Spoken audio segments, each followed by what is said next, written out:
오늘도 주님의 귀한 예배의 자리에 나오신 여러분을 주님의 이름으로 축복하고 사랑합니다. 오늘도 주시는 말씀을 따라 오늘 하루를 주의 그 뜻 안에 살아가는 귀한 은혜가 있기를 주님의 이름으로 간절히 축복합니다. 오늘은 우리가 함께 지금 그 이유라는 제목을 가지고 함께 말씀을 나눠보려 합니다. 우리가 계속해서 읽고 있는 이 민수기서의 내용은 다음과 같습니다. 하나님 안에 온전히 준비된 자로서 순종의 삶을 살고 있느냐, 아니면 내가 그 주권을 가지고 내가 원하는 방식으로 우리의 삶을 살아가는 불순종의 자리에 있느냐를 계속해서 묻고 있습니다. 특별히 이제 26장으로 와서 보면 이제 인구조사, 두 번째 인구조사가 주어지는데요. 1장에서 나왔던 1차 조사와 다르게 2차 조사의 내용을 다시 한번 우리에게 알려주심을 통해서 사실 이 모습은 세대가 달라졌다라는 것을 다시 한번 우리에게 알려주고 계십니다. 그래서 52절부터 56절까지는 땅을 다시 한번 어떻게 분배할 것이냐, 이제 가는 그 땅 하나님이 우리에게 주신다라고 얘기하는 그 땅에 들어가게 되었을 때 땅을 어떻게 분배할 것이냐에 대한 명령이 첫째 두어지고, 57절부터 62절까지는 이제 그 땅을 배분하는데 그 외에 땅을 받지 않는 레인에 대한 인구조사가 등장을 합니다. 그리고 63절부터 65절까지의 말씀은 이 모든 것을 종합하면서 이들에게 다시 한번 상기해야 될 것은 무엇인가를 우리에게 알려주고 계시지요. 그래서 52절부터 56절을 먼저 보면 이렇습니다. 땅을 배분하는데 하나님의 방법은 굉장히 너무나 공평하고 어찌 보면 하나님의 신실하심이 그대로 드러나는 땅을 분배하는 방법을 우리에게 알려주시는데, 무엇을 하시냐면 명수대로 주십니다.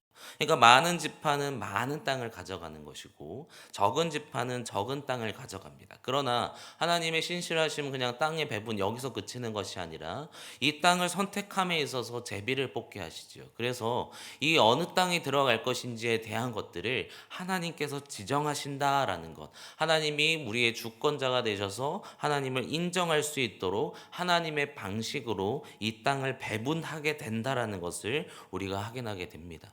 맨 서두에 말씀드렸던 것처럼 민수기에서 계속해서 얘기하는 것은 하나님을 인정하는 순종의 삶을 사느냐, 아니면 내가 원하는 대로 살아가느냐를 반복적으로 얘기를 하시는데, 이 서두에 나오는 이 내용을 통해서 땅 분배가 우리에게 주시는 귀한 은혜는 뭐냐면 하나님께서 우리를 순종케 하시고 순종함을 통해 가장 공평하고 아름다운 것들을 우리에게 주신다라는 것입니다. 그래서 그 다음에 주어지는 57절부터는 이제 레인이 계수됩니다. 우리가 잘 아는 것처럼 레인에게는 땅이 분배되지 않았습니다. 이들에게 주어지는 땅은 없었습니다. 대신에 이들에게 주어지는 것은 무엇이냐면 하나님께서 그들의 모든 것들을 책임져 주신다는 것이 지금 우리가 보고 있는 57절부터 등장하는 레인에 대한 그 인구 조사에서 등장하는 내용이다라는 것입니다. 결국 여기서 우리가 발견하게 되는 것은 하나님 안에 살아가는 사람, 하나님과 날마다 동행하는 사람에게 하나님은 모든 것을 책임져 주십니다. 우리에게 이러한 은혜가 있기를 주님의 이름으로 소망합니다. 이들에게 분명히 기업은 주어지지 않았습니다. 그러나 하나님께서는 각 지파에 흩어져서 48개의 성읍에서 하나님을 섬기는 일, 또한 이스라엘 사람들이 가지고 있는 죄를 계속해서 담당케 하심을 통하여서 하나님의 일들을 감당하는 자들을 계속해서 가장 어찌 보면 충만하게 챙겨주시고 또한 그 모습에서 살아가도록 만들어 주신다라는 것을 우리가 발견하게 된다라는 것입니다. 그래서 우리도 마찬가지입니다. 우리가 하나님 안에 살아가는 사람으로 우리가 살아간다면 하나님은 우리에게 모든 것을 공급해 주실 줄 믿습니다. 우리의 필요를 아시는 하나님께서 우리에게 무엇이 가장 필요한 걸 아심을 통하여서 가장 적절한 때에 모든 것을 공급해 주신다라는 것이죠. 그리고 오늘 말씀의 마지막 결론의 부분인 63절부터 65절까지의 내용을 살펴보면 이 내용은 인구조사를 통해서 첫 번째 했던 그 인구조사와 다시 주어지는 두 번째 인구조사의 사람들의 차이에 대해서 얘기합니다. 우리가 잘 아는 것처럼 첫째, 인구조사 때 나왔던 사람들은 출애굽 1세대입니다. 그리고 지금 26장부터 주어지는 인구조사에 나온 사람들은 2세대의 사람들입니다. 1세대와 2세대의 차이를 우리가 살펴보면 이렇습니다. 분명히 이 두 세대에 주어진 것은 내가 너희에게 준 땅으로 들어가라. 그 땅으로 들어갈 준비를 함을 통하여서 신실하게 내가 너희에게 약속한 것을 온전히 누리라는 것이 사실 이들에게 주어진 모습이었습니다. 그러나 1세대와 2세대와 분명한 차이가 있었습니다. 1세대는 하나님이 주시는 그 땅에 들어가야 된다는 사실은 알았으나 그들은 하나님을 신뢰하지 못했습니다. 하나님이 정말 힘이 있으시고 하나님이 모든 것을 감당하실 수 있다라는 그 주권을 그들은 계속해서 잃어버렸습니다. 그래서 그 땅에 들어가라고 했을 때 그들은 머뭇거리죠. 우리는 메뚜기와 같다. 우리에겐 어떠한 힘도 없기 때문에 그곳에 들어가는 것은 우리에게 너무나 힘든 일이다 라고 얘기하는 것이 바로 1세대의 모습이었습니다.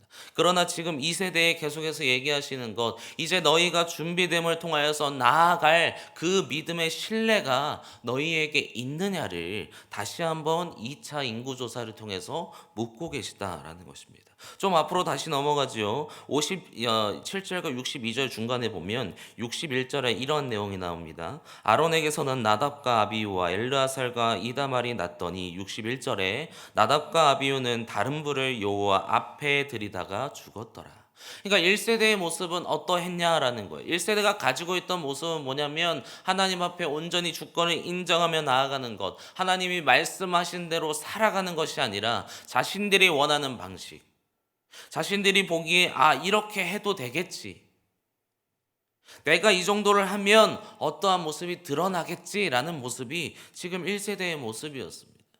분명히 아론을 이어서 그 일들을 감당하는 나답과 아비후는 아버지와 또한 모세가 그리고 하나님께서 알려주신 방법으로 그들은 순종함으로 일해야 했습니다. 그러나 그들이 한 선택은 뭐냐면 자신이 원하는 불을 가져오죠. 민수기 16장 18절에 가면 그들이 제각기 향로를 가져다가 불을 담고 향을 그 위에 얹어 모세와 아론과 더불어 회막문에 서니라. 여기서 말하는 제각기, 자기가 원하는 대로 모든 삶의 주권을 자신이 가져감을 통하여서 순종하는 삶이 아니라 내가 원하는 삶을 살아가는 이들의 모습을 통해서 하나님은 다시 한번 그들에게 상기시키고 있습니다. 불순종에 대한 결과가요. 결국 그 다음에 나답과 아비후는 어찌 보면 축복의 그 자리인 제사장의 역할을 감당해야 했을 것입니다. 그러나 그들은 죽고 그 다음인 엘르아살이 그 일들을 감당하게 되는, 그리고 엘르아살의 후손들이 계속해서 하나님의 일들을 이뤄가는 모습을 우리가 발견하게 됩니다. 결국 오늘 말씀은 우리에게 무엇을 말씀하고 계실까요? 우리에게 말씀하시는 것은 너희에게 있어서 내가 정말 믿을 만한, 아니 믿고 따르는 내 모습이 너희에게 있느냐, 내가 너희에게 있어서 가장 주권이 되고 내가 너희에게 명하고 준비하라고 하는 그 모습을 따라 살아가고 있느냐, 너희가 이전의 모습과 다르게 지금 너희의 모습은 변하였느냐를 우리에게 묻고 계시다라는 것입니다. 우리가 신앙의 삶을 살아갈수록 첫사랑의 그 기억이 점점 희미해지기 시작합니다. 그러면서 처음에는 내가 변화되겠습니다, 하나님 안에서 내 모습을 자꾸 바꿔가고 하나님 앞에 순종하는 사람, 하나님이 곧 나의 주인이 되시기를 원합니다라는 마음으로 우리가 살아가지만 신앙의 그 길이 점점점 우리에게 주어질수록, 연차가 더 많아질수록, 더 많은 일을 하나님을 위해 하면 할수록 자꾸 우리에게 주어지는 것은 내 생각이 들어오기 시작한다는 것입니다. 오늘 주님은 무엇을 말씀하십니까? 옛사람의 것들을 다 버렸느냐? 너가 다시 옛사람의 것을 찾고 있지는 않느냐를 우리에게 묻고 있습니다. 에베소 4장 22절을 가서 보면 너희는 유혹의 욕심을 따라 썩어져가는 구습을 따르는 옛사람을 벗어버리고 이전의 모습을 버리라. 23절에 오직 너희의 심령이 새롭게 되어 이제는 새 사람이 되었으니, 지금은 이제 변화되었으니 24절 하나님의 의를 따라 의와 진리와 거룩함으로 지으심을 받은 새 사람을 입으라 라고 말씀하십니다. 우리에게 이러한 은혜가 있기를 주님의 이름으로 소망합니다.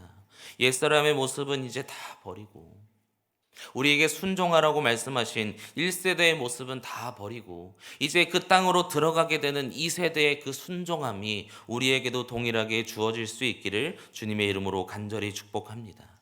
이제는 우리가 가지고 있는 어리석음을 버리고 새로운 사람이 되어야 합니다. 그러면 우리는 새로운 사람이 되었습니다. 지금 이제 우리는 변화된 사람이 되었습니다. 이제 이스라엘 사람도 마찬가지입니다. 이제 준비하고 들어가기만 하면 되는 이제 그 위치, 그 자리, 그 때가 이제 왔습니다. 그러면 우리에게 더욱더 중요한 것은 지금 그 이후의 모습이 우리에게 더욱 중요하다라는 것입니다. 지금의 우리의 이 신앙의 모습을 온전히 하나님 앞에 계속해서 유지할 수 있고 더욱더 성장하는 은혜가 있기를 주님의 이름으로 소망합니다. 이 모습이 계속해서 자라나서 이제는 지금 아닌 미래를 다시 한번 기대하는 거예요. 하나님의 우리에게 약속하신 그 길, 신실하심으로 우리와 함께 하심을 믿는 믿음이 우리에게 있다면 지금에서 멈추는 것이 아니라 이후에 주실 그 은혜를 다시 한번 감사하며 살아가는 은혜가 오늘 우리에게 있기를 주님의 이름으로 소망합니다. 오늘 말씀의 마지막 부분을 좀 가서 보겠습니다. 마지막 부분인 65절 말씀인데요. 65절은 다시 한번 읽겠습니다. 이는 여호와께서 그들에게 대하여 말씀하시기를 그들이 반드시 광야에서 죽으리라 하셨습니다. 이러므로 여분네 아들 갈렙과 눈의 아들 여호수아 외에는 한 사람도 남지 아니하였더라. 65절의 말씀은 굉장히 비극적인 말씀으로 보입니다. 왜냐하면 1세대의 사람들은 그 땅에 들어가지 못한다. 분명히 약속하신 땅에 들어가지 못한다로 끝나는 것 같습니다. 그러나 그 뒤에 붙는 이 모습이 무엇입니까? 여분네의 아들 갈렙과 눈의 아들 여호수아 외에는 한 사람도 남지 아니하였다. 모든 사람이 다 죽었지만 남은 자들이 있습니다. 갈렙과 여호수아 하나님의 말씀을 온전히 순종함을 통해서 그 은혜를 누리며 살아가는 사람은 우리에게 가장 아름다운 그 미래가 주어진다는 것이죠. 잘 아는 것처럼 모세 이후에 여호수아는 지도자가 되었습니다. 그리고 하나님은 여호수아를 계속해서 준비시킴을 통하여서 그 땅을 차지하는 가장 중요한 역할로 그를 온전히 사용하셨다는 것을 우리가 발견하게 됩니다. 결국 지금 과거의 모습을 이제 버리는 옛사람을 벗는 우리의 육신의 구습을 버리는 모습, 그리고 그 속에서 지금 내가 신앙의 온전한 바로섬이 있을 때, 그리고 그 바로섬을 따라서 미래에 하나님이 주실 그 귀한 은혜들을 기억하고 다시 한번 우리가 기대하는 삶을 살아가게 되었을 때 하나님은 우리에게 온전한 축복의 귀한 은혜를 주실 줄 믿습니다. 오늘 하루를 살아가실 때 이러한 은혜가 있었으면 좋겠습니다. 지금의 나의 모습을 다시 한번 돌아보고 오늘 하루, 아니 계속해서 살아가는 우리의 일생 가운데 하나님의 일하심을 매 순간마다 기대하는 은혜가 있기를 주님의 이름으로 간절히 축복합니다. 하나님이 주신 은혜는 우리가 생각하는 것보다 더욱더 충만하고 누릴 수 있는 은혜를 주실 줄 믿습니다. 이 은혜가 우리에게 주어졌을 때 이제는 우리는 다른 자들이 될 수 있을 것입니다. 오늘 결론적인 내용의 마지막 모습은 1세대와 2세대는 달랐습니다. 1세대는 그 땅에 들어가지 못했지만 2세대는 그 땅을 차지하는 사람이 되었습니다. 우리도 믿음의 모습을 통해서 하나님이 응답하심을 온전히 차지하는 은혜가 있기를 주님의 이름으로 간절히 축복합니다.